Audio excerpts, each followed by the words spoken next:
మొత్తానికి ఇప్పుడు మళ్ళీ తదుపరి పోరాటం అయితే 10% గానీ 11% గానీ ఉండేందుకు ఒత్తిడి తీసుకొస్తారు, ఎంత వీలైతే అంత.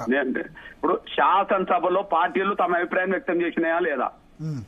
వర్గీకరణ బిల్లును స్వాగతిస్తూనే సమర్థిస్తూనే ఈ లోపాలు ప్రతి గ్రూప్ లో ఉన్నాయని చెప్పి వాళ్ళు మాట్లాడిందా లేదా? మరి నా సొంత అభిప్రాయం అయితే వాళ్ళు ఎందుకు మాట్లాడింది చెప్పరా? అందువల్ల మేము విజయంగానే చూస్తాం, అది మా పోరాటం దక్కిన విజయం. కానీ మాకు ఇవాళ ఎంతో కొంత నష్టం వచ్చిందంటే రేవంత్ రెడ్డి గారే బాధ్యత. ఈ దామోదర రాష్ట్రం కూడా బాధ్యతే. ఎందుకాడు వర్గీకరణ లేకుండా నోటిఫికేషన్ అయిన డిపార్ట్మెంట్లు ఎట్లా వచ్చినాయి? ఎట్లా వర్గీకరణ లేకుండా ఉద్యోగాలు భర్తీ చేసిండు? కానీ ఎందుకు మీరు మాదిగా కాదు, మాదిగా ఉపకులం కాదు అని కాదని నేను అంటున్నా, అవునని చెప్పానండి అంటున్నా. నువ్వు అడగరాదు మరి ధైర్యంగా, అదే కులం చెప్పాను రాదు. మా మాదిగలకు మంత్రివర్గ స్థానం అడుగుతున్నా నేను. అంటే ఆయన ఉన్నవాడిని మీరు మాదిగా కింద కన్సిడర్ చేయట్లేదు? నేను చేయట్లేదు బ్రదర్, ఎందుకంటే నష్టం ఆయన వల్ల కూడా వచ్చింది. ఆపరేషన్ ఉండదు బ్రదర్. నేను ఇంకో రెడ్డోళ్ళు 4 మంత్రులు ఉంటే మాదిగోళ్ళు ఎందుకు ఉండదు చెప్పరా? తెలంగాణలో అతిపెద్ద జనాభా మాదిగోళ్ళు. తప్పేం లేదు, ఉండాల్సిందే. కేసీఆర్ టైంలో కూడా 10 ఏళ్ళు లేదు, స్టేజ్ కొద్ది రోజులు అదే అంటున్నా నేను. అప్పటి నుంచి కొట్లాడుతున్నామా లేదా? అవును అవును. తెలంగాణ రాష్ట్రంలో అతిపెద్ద జనాభా గల మాదిగలకు మంత్రివర్గం చోటులేదు. కొంతకాలం మాదిగల పేరుతో కడియం షేర్ అవుతాడు, ఈ మాదిగ సర్టిఫికెట్ పేరుతో దామోదరం. అసలు మాదిగలు ఎక్కడికి పోతాండ్రు?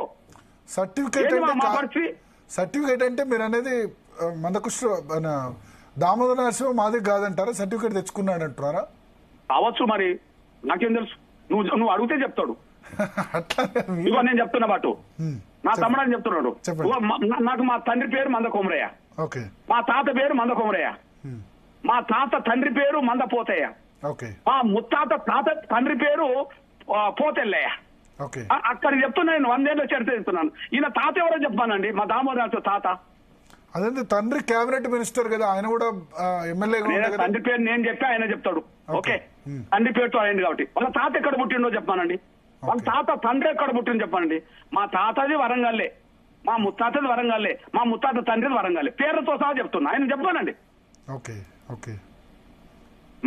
మా కులం పేరుతో కూడా మాకు రాకుండా చెప్తుండ్రు మాదిగలకు. ఆయన నిజంగా చెప్పు, నువ్వు నిన్ను అడుగుతున్నా. సుప్రీంకోర్టు తీర్పు ఆగస్టు 1 వచ్చినాక వర్గీకరణ లేకుండా నోటిఫికేషన్ వచ్చిన డిపార్ట్మెంట్ ఆయన డిపార్ట్మెంటే. 12 మంది మంత్రులు ఉన్నారా లేదా ముఖ్యమంత్రితో పాటు? ముఖ్యమంత్రి దగ్గర ఎన్నో శాఖలు ఉన్నాయి, ప్రతి మంత్రి దగ్గర శాఖలు ఉన్నాయి. నోటిఫికేషన్ ఎవరు ఇచ్చిండ్రు? దామోదర్ వైద్య శాఖలోనే నోటిఫికేషన్ వచ్చినాయి. ఆ నోటిఫికేషన్ దగ్గర పరీక్షలు జరిగినాయి. వర్గీకరణ జరిగినాక, సుప్రీంకోర్టు తీర్పు వచ్చినాక ఫలితాలు కూడా వచ్చేసినాయి.